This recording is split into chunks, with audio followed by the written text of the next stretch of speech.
quit Alex reading cards because of Christianity. I quit too, but not because of religion.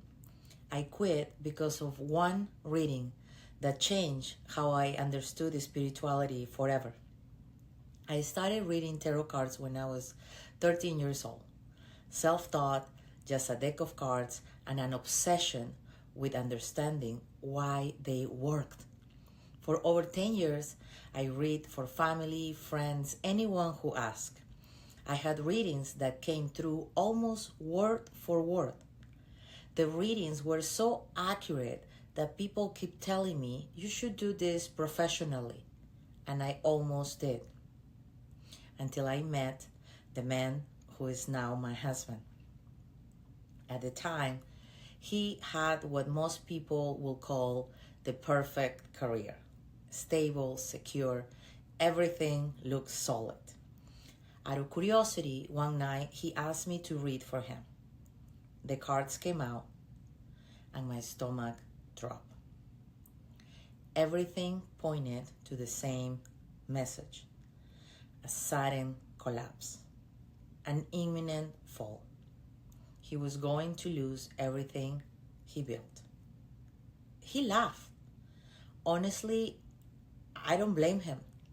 Nothing in his life suggested that was even possible. Even saying it out loud felt wrong. 2 weeks later, he lost his job. Not because he failed, not because he made a mistake. A series of decisions completely outside of his control unraveled all at once, and he became the one who carried the consequences. Just like that, the career he spent decades building was gone. That's when I realized something I'll never forget. The cards were not lying, but they were not predicting the future. They were reflecting something that was already unfolding beneath the surface. Maybe the real gift was never the cards. It was intuition all along. The cards simply gave my intuition a language. But here's the part that no one talks about. Knowing something before it happened doesn't always help. Sometimes it steals your peace. Sometimes it makes you carry tomorrow's weight before tomorrow even gets here. That's when I put the deck away. Not because I thought tarot was evil. I still believe we can receive guidance. I just don't need a deck of cards to access it anymore. Today, I receive guidance through intuition, through dreams, through silence, through paying attention.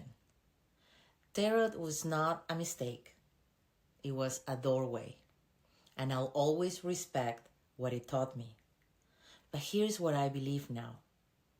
There isn't one path to spirituality. Some people find God through prayer, others through meditation, some through life's hardest moments. For others, tarot becomes the first language that helps them hear themselves. The only mistake is believing your path has to look like everyone else's. The path might change, but the search for the truth stays the same.